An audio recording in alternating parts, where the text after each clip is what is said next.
Hello guys and welcome back to another video. Today we're going to be checking out the Drop CTRL mechanical keyboard and seeing if it's really worth it in the year 2022. So to this day this keyboard gets plenty of great reviews on Drop's website, and I wanted to see why that was and come to my conclusion and give this a rating of my own. So the Drop CTRL mechanical keyboard goes for $200 and it comes with switches and keycaps. If you wanted the bare bones version, it would only cost you $150, but if you wanted the high profile version, that is $200 with no switches or keycaps either. So this is a pretty pricey keyboard, and I wanted to see whether or not it can live up to that price tag of $200. And with that being said, let's get into my pros of this keyboard. So the biggest pro of this keyboard is its sturdy build quality and its beautiful RGB.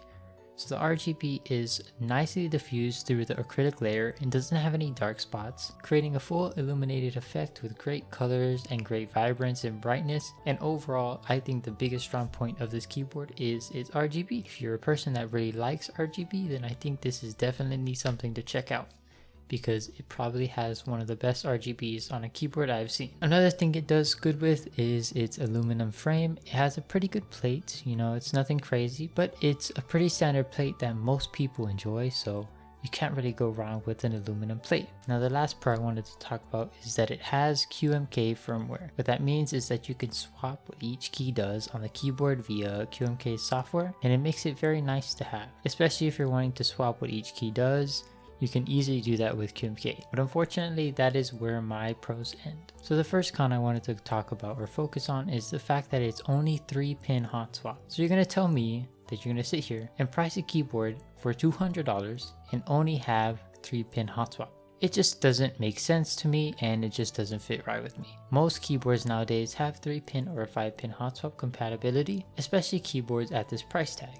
Even $50 keyboards have 5-pin support. So a $200 keyboard not having 5-pin support is very weird and not good. The next thing I wanted to talk about is the price. I think the price is way too high for what you get, especially for all the cons that I'm going to be listing here. You get one plate option, aluminum, but you don't get palm, FR4, or polycarbonate. It is not gasket mounted. It is just a very stiff and hard bottom mount experience when typing. So you don't get all the premiums that usually premium keyboards give you. You get a $50 keyboard with an inflated price tag. Now the next con I wanted to talk about is the fact that the stabilizers are only plate mount stabilizers, and they are absolutely horrid. They wobble, they rattle, they sound like trash, and they feel like trash too. And honestly, that's pretty sad considering, like I said, you're paying $200 just for your stabilizers to sound like your keyboard is $20. When you don't nail the basics and nail everything else, it makes the whole keyboard sound bad. Now what they're doing for the feet, I don't like either.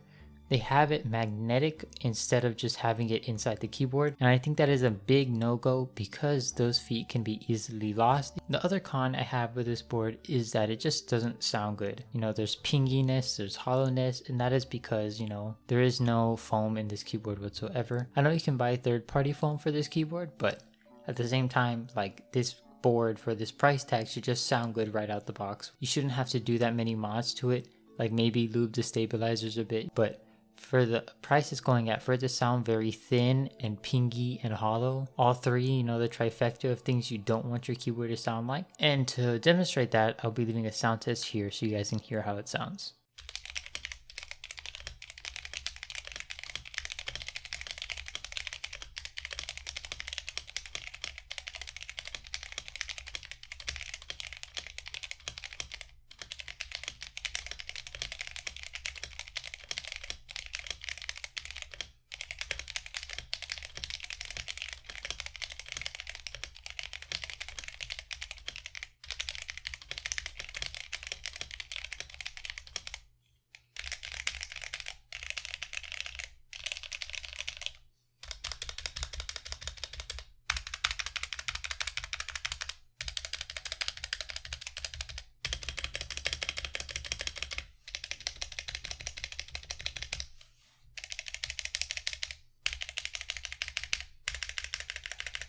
So yeah, I don't like how this keyboard sounds at all. I think that is also due to the fact that it is a low profile. So while the low profile might look very pretty with, you know, the RGB, it does not sound as good as something like a high profile. So I think the high profile would sound a little bit better. But overall, what I'm trying to get at is this keyboard is definitely not worth it in 2022. I think there are plenty of better options to choose from, because this is basically a glorified $50 mechanical keyboard that you could buy off of Amazon. And I think even Anko keyboards sound better than this one, stock at $80. So yeah, I know I was very harsh in this review, but I think it deserved it because there is no excuse for having this price tag for it being this bad. Overall, I would give this keyboard a 2 out of 5 stars. I don't recommend it unless you like the RGB and want that QMK firmware support. Other than that, let me know what you guys think about this keyboard in the comments down below, and I'll see you guys in the next video. Peace.